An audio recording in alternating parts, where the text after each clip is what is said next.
विकलता व्याकुलता हो, शुभ कर्म हो, सत्कर्म करने जा रहे हो आप, मंगल प्रसंग हो, तब अपनी परंपरा का स्मरण करें।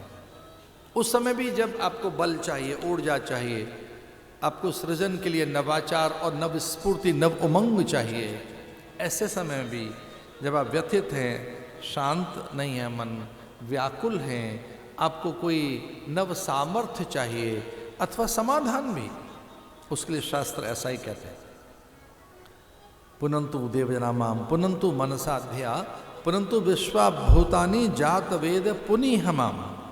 शास्त्र ऐसा कहता है, पवित्रता के लिए, सामर्थ्य के लिए और अलग प्रकार की उमंग, ऊर्जा, उल्लास के लिए आप अपने पूर्वजों का स्मरण करें, उनके पराक्रम, उनके परमार्थ अथवा उनके पुरुषार्थ का आपको बोध होगा, अथवा उनके भीतर में जो आंतरिक सामर्थ्य रही है, उनका जप तप रहा है, और कहीं पूर्वजों के पूर्व के भी पूर्व में, उसके भी पूर्व में आप पहुंच सकें अपने मूल तक। ऊर्ध्व मूला शाखा मश्वतम प्राहुरवयम छंदांसी यस्य पर्णानि यस्तम वेद स वेदविद। अपनी फैमिली ट्री बनाकर, अपने वंश वृक्ष को बनाकर आप पीछे लौट सकें कि आप किससे हैं, आपका मूल कौन है, पिता के पिता के पिता के पिता के भी पिता के मूल में, तो परमात्मा को आप पाएंगे।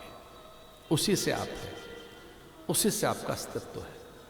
कभी वंश वृक्ष बनाए, शाखाओं तक मत रहो, पत्तों तक मत रहो, टहनियों तक मत रहो, मूल में जाकर देखो तो जो संसार रूपी वृक्ष है उसका मूल ऊपर है। ऊर्ध्व मूला अधः शाखा अश्वत्थम प्राहुरवयम।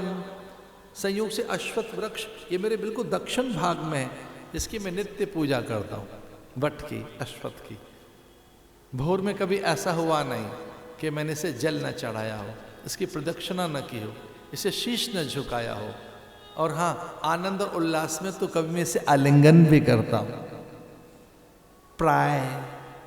क्योंकि हमारे शास्त्र ऐसा कहते हैं, वृक्षों का पूजन करो, दूर्वा का, धतुर, बिल्व, शमी और तुलसी, इनको स्पर्श करो, इनके सत्य को ढूंढो, नीर को, उसके सच को, प्राण को, अन्न के सच को ढूंढो, तो आप पाएंगे कि परमात्मा ही इसका स्रोत है। बिना पवन प्राण आकाश के आप जीवित रह सकते हैं, बिना वनस्पति के, बिना अन्न के, बिना पूर्वजों की कृपा के आप हैं क्या? आप पूर्वजों का ही तो परिणाम है। तो अपनी युक्ति, बुद्धि, चातुर्यशील और अपने बड़े महद गुणों पर रीझ मत जाओ, वो आपको उधार में मिले हैं, वंशानुगत हैं, आपको परंपरा से प्राप्त हुए हैं।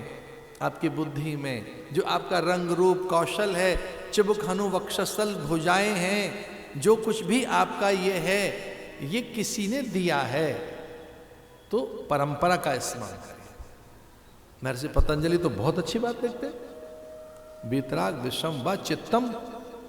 इसका अर्थ यह है कि जब मन व्यथित हो अथवा जब आनंद में हो, जब कुछ बड़ा करने जा रहे हो, कोई नूतन प्रसंग हो, तो उनका स्मरण करो। वीतराग विषम व चित्तम, जिनका जो वीतराग हैं, जिनमें राग नहीं रहा, द्वेष नहीं रहा, जो सम थे, उदार थे और जो पवित्र थे, पूज्य थे, तो पवित्र, पूज्य, श्रेष्ठ, ज्येष्ठ जनों का स्मरण करना चाहिए, महज्जनों का, महापुरुषों का।